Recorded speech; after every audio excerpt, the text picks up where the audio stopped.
Hello, I'm Inazalea from ToleratedCinematics.com, and today I will be showing you how to create this awesome effect. Alright, so that looks pretty awesome. If you don't wish to follow this tutorial or you want to support our channel, you can always buy the project files with the link in the description. If you do want to follow along with the tutorial using the exact same footage as I am, you can download these files for free with the link in the description. So without further ado, let's open up After Effects and get started. Alright, here we are in Adobe After Effects, and I already imported the files that I need to use for this tutorial. These two files you can download with the link in the description. This is a backplate and the footage against green screen. Then I have a grunge texture. Just Google a grunge texture. It doesn't really matter which kind of grunge that you use. And then I have a skeleton picture. It's not perfect, but yeah, it will do the job just fine because we don't really need it that much. So yeah, find these two images, download these files in the description, and let's get started. The first thing that I will do is drag my background video in a new composition. We'll right click here and composition settings and rename this to main comp, so we know this is going to be the comp that we're going to set up everything. Then I will go to my footage file and I will drag this into a new composition and right click, composition settings, and green screen footage. Click OK. And right now we're going to remove the green screen. If you really want advanced stuff on green screen, check out my other tutorial that goes more into depth on removing green keys. Currently we actually recorded this outside with a portable green screen, and you can actually see that the light is coming through, so it's not thick enough, but it's hopefully it will do the job just fine. So first of all, I will pick my pen tool here and I will drag, I will draw around my actress here. I will draw something like this and just make it very roughly, something like that. Press M on the keyboard and click on the stopwatch for the mask, and then just move forward and yeah, offset your mask the way it needs to be offset. So something like this. We just need to do it very roughly because right here I noticed some mistakes while doing the green key, so that's why I'm doing this. Just remove as much as you can. Alright, I think this will do fine. I will just toggle this down, and now what we'll do is click on my footage, go to Effect, Keying right here, and Key Light 1.2. Then I will pick with my color, screen color right here, I will pick a green color that seems to be overall the correct green. I will click right over here, zoom in a little bit, and then I will change the view to a screen matte right here. Then I will go into the screen matte and just increase this part to something like 35 and this to 75, maybe even less, maybe like 70. And then you have like a OK key. Of course, you can do a lot better jobs with keying, but for this, I think it will do fine. So go back to the final result, and we have something like that. Now go back to your main comp, go to the project manager, and the first thing I will do here is click on my 8 bits and change it to 16 bits so we have a little bit more to work with, and click OK. Then I will drag in my green screen footage on top of my background video, and we have something like that. I will also press S on the keyboard and just scale it up a little bit so the head isn't completely in the shot, because I noticed some mistakes there with the green screen. So we'll position my key like so, and we have something like that, looking great. Now I will click on my green screen footage and go to Effect, Color Correction, Curves, and just do some minor adjustments so that my video actually fits a little bit better with the background. I will add a little bit more contrast,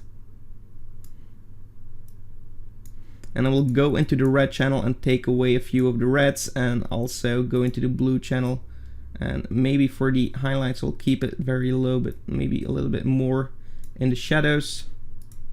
And for the green, let's take away a little bit of the green, and let's see if this is looking better. I think it could be done better, but for now it will do. Maybe a little bit more red, and go to Effect, Color Correction, Tint as well, and maybe change this to something like 35. and that will also fix it a little bit. Also, we can go to our green screen footage again, go on the footage, and for the screen shrink, I will set this to -1. For softness, also 1. And I'm also going to apply an effect called sharpen and sharp mask. Right here, I will enter something like 75, and that will sharpen up my image a little bit better. And now we'll have something like that. Of course, we'll have to put the sharpness before we key out our green screen, and we'll have a better result. The black and white, I think it's a little bit overdone, so I'm going to delete it and keep it colorized like so. Okay, so let's keep it as it is right now, and let's start with the next part of the tutorial. I will create a new composition, and I will rename this to Transition Luma Key. Also make it Full HD and just click OK. And then right here, I will create a new solid layer. Make sure it's black, completely black right here. Click OK, make comp size, and click OK. Then I will hold Ctrl and press D on the keyboard to duplicate that solid layer. Now I'll go to solid and change the color to white. So for the settings of the solid layer, change it to white. And then I will pick my mask tool right here, the ellipse tool, and I will make like a circle right over here. So this is the part where the impact is going to start, something like this. Press M on the keyboard and click on the stopwatch for the mask path, and then just go a little bit further into time, and then double click on your mask and just make it bigger. Holding Shift and Control is going to allow you to do a perfect scale like this, starting from the center out. Alright, so now we have an animation like this. Of course, in the beginning you can see that our circle is on the screen. To fix that, just click on your solid and then press M twice on the keyboard, and you're going to reveal all the options for the mask right here. I'm going to click on the stopwatch for the feather and the expansion. The expansion will bring it down here, and the feather is something like 130. And then just increase it like right over here. I want to increase my feather to 1000, and my expansion I want to set it at 0, or actually let's set it at 500, or this might be a little bit too much, like 100. And zoom all the way out. Okay, there we go. We get something like this, looking good. And then I will also create a new adjustment layer, and I will rename this to Displacement. And here I will add a turbulence displace. This is going to just affect my transition a little bit. You can see that it's getting it a little bit more rough. And then of course for the size we can trim this down and increase the amount here to get something like this. Hold Alt and click on the stopwatch for the evolution, and write time times 250 maybe, and play this back. Okay, so this is looking great. Let's continue with this effect. I'm going to close these down and select all of my layers and go to Layer Pre-Compose, and this is going to be my Luma Matte transition. And then I will also go to the project file and import my grunge layer right here. So I'm going to bring this below my Luma Matte right here. I will click on my effect, my layer, and go to Effect, Colorize, and make it thin so it's completely black and white. And then if you're going to the Luma Matte and go to the mode here, if you don't see that, you can toggle the switches right over here and change this to a linear light, linear light. That's right over here. We're going to get this kind of effect. So now we have a transition that is really looking a lot better. You can see that we have some variation in here. Of course, you can go in here and add a little bit of curves, but we'll do that later. Just go to the main comp here, and we're going to drag our Luma Matte transition in here. Right now, we want everything that's white to actually be not visible, because in this normally everything that's white is going to be visible, and everything that's black is not going to be visible. If we set this at the Luma Matte, you can see what I mean. Right here we don't have the actress, and she appears with the animation when it turns white. We actually want it to be inverted so that she is on screen and then she disappears because of this effect. So now we get something like this, and this is looking great. Okay. So what I will do now is click on my Luma Matte here and go to Effect, Color Correction, Curves, and here I'm going to add like more contrast to my scene, something like this. I'm actually playing around with everything like that. And actually I imported the wrong matte here, so I'm going to the Project Manager, click on my Transition Luma Key. This is what you want, and hold Alt and drag it on top of your Luma Matte transition. Just make sure it's also selected at first, so select this one and this one. Hold Alt and drag it over there, and now we have the correct file here. Okay, so there we go. Now we can play around with the contrast a little bit. So pick something that you like, and now we have a nice disappearing, well, she is disappearing with this nice grunge effect to it. So this is looking great. What we'll do here is click on this green screen footage, and actually before we do that, click on the transition itself and go to Effect, Blur and Sharpen, and add a Gaussian blur. If you are working with older versions of After Effects, it's possible that you might need to use a fast blur. It's actually really the same. They just decided to change it to Gaussian blur instead of fast, but yeah, let them do their job and we'll concentrate on finishing this project. So right here I added a little bit of blur to fix a little bit of the issues there. Click on the green screen footage, go to Effect and go to Generate and add a fill to it. Here for the fill, I'm going to change it to really dark kind of brown color, like so, and this is going to be like the 3D feel of our body. So we actually want the body to disappear, but we also want to have like a glimpse of the inside of the body, and this is the back layer of that. So we are going to select both of these layers and press hold Control and press D on the keyboard to duplicate these. I'm also going to change the color to something different so we actually see visually which layers belong together. For the green screen footage, I will delete the fill right here.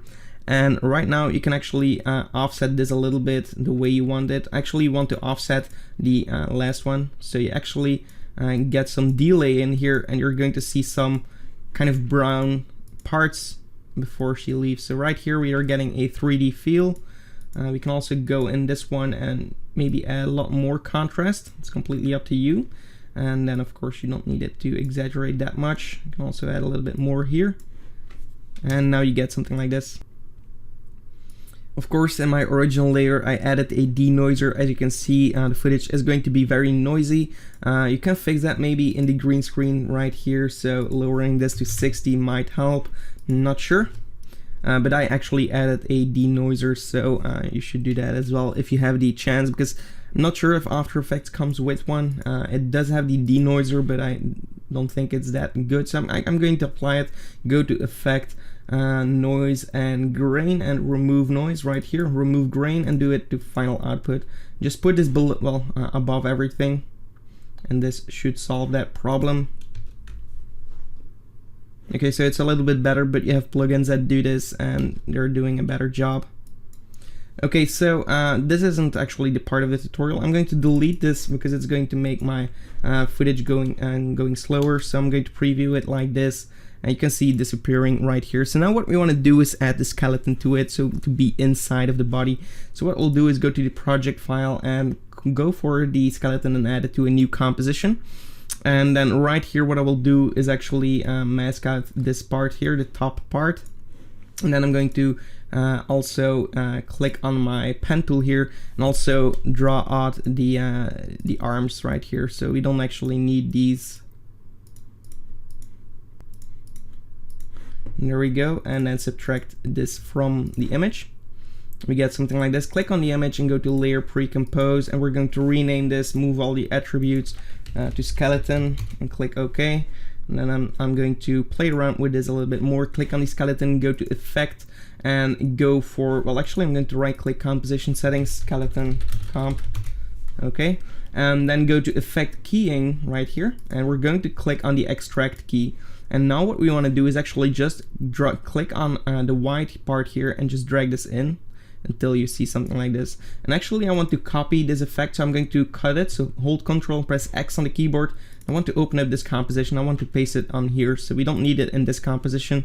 We need this composition to be as clean as possible. Go back into this composition and maybe delete a little bit more right here so we can see that we don't have anything in the frame.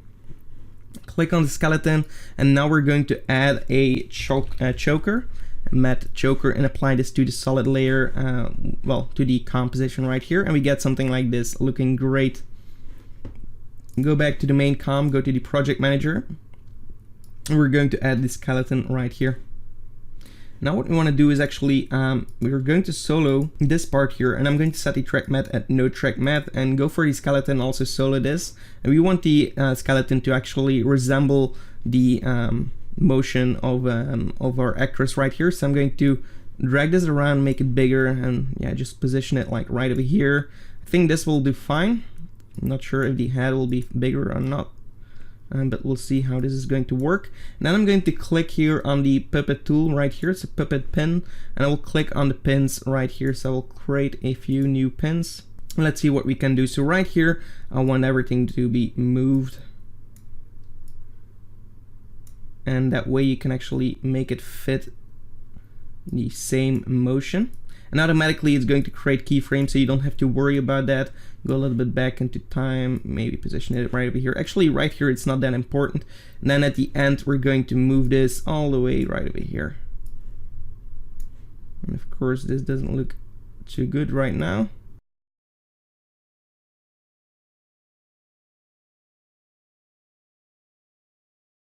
Okay, so we had a little mistake in the keyframes. Just select both of these. If you ever have like a glitch or anything that you don't really understand, just click on your keyframes, go to interpolation, and just change this to linearize, linear, and that's going to solve that problem. Like right now it was actually doing more animation than it was necessary to do.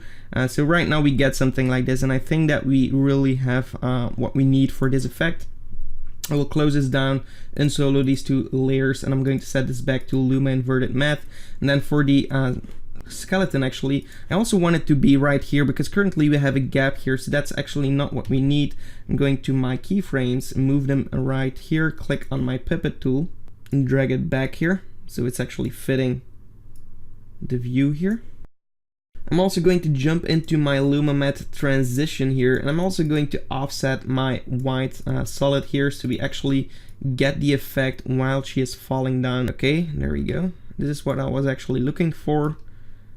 And right here I want to offset this body part a little bit more towards the back. Okay, really cool.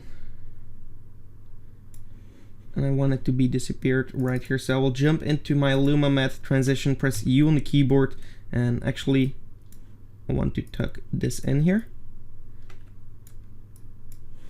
And go back and let's see our animation. Okay, so she's disappearing right here. So this is kind of what I'm actually looking for. So I'm going to close down my my skeleton right here, and I'm going to duplicate the transition Luma key. I'm going to put this below my, on top of my skeleton actually. Make it visible for now. And right here I have my transition. Now we have one problem. Right here it's black, right here it's white. I want it to be black on both sides and just white in the center. To do that, click on the transition right here, go to effect, go to color correction and colorama. And right here we can do some really cool stuff. We can go into the output cycle and change this to a ramp gray. And now we can drag our white to the bottom right here, and we're going to get a result like this. Now you can of course add more white to actually just add a white point right over here and play with it like this. And this can give you a little bit more white to play with. But now if we're going to set our skeleton here to a Luma Matte, we're going to see our skeleton just for a portion of the time. So right here, it's like a 3D layer that is also moving along with the same animation. Of course, I will go to the Luma key here, and I'm going to add some blur. So I'm going blur, sharpen, Gaussian blur, and maybe set this at 30 or maybe 15. And I'm also going to add a curve, so color correction curves, and add more curves to it. And there we go. And also for the skeleton, I'm going to add a curves right here, and I'm going to make it darker so we have a nice dark skeleton. Also color correction tint to make it more black and white, and just lower the percentage here so we get a clean look like this. Also go for a sharpen image, so unsharp mask, and increase it right here. Duplicate that unsharp mask and maybe set it to 25 and set this at 50, and we get a more popping effect for the skeleton. And now we're getting something like this here. And let's preview this for now.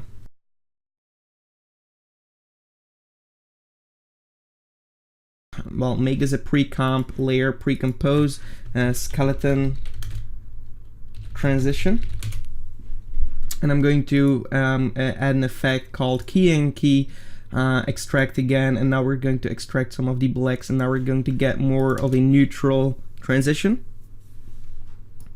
Okay, I thought the blacks were too obvious. Okay, so now let's do a preview in full resolution. Okay, so this is a pretty cool result. What I will do for the skeleton is actually I'm going for the hue and saturation, and I want to change my yellow to be more kind of brown, so I'm going to make it darker right here. Maybe add less saturation. Actually, I still want it to be quite obvious, so maybe we can make it more white. And play around with different settings, but I just thought it was a little bit too yellow.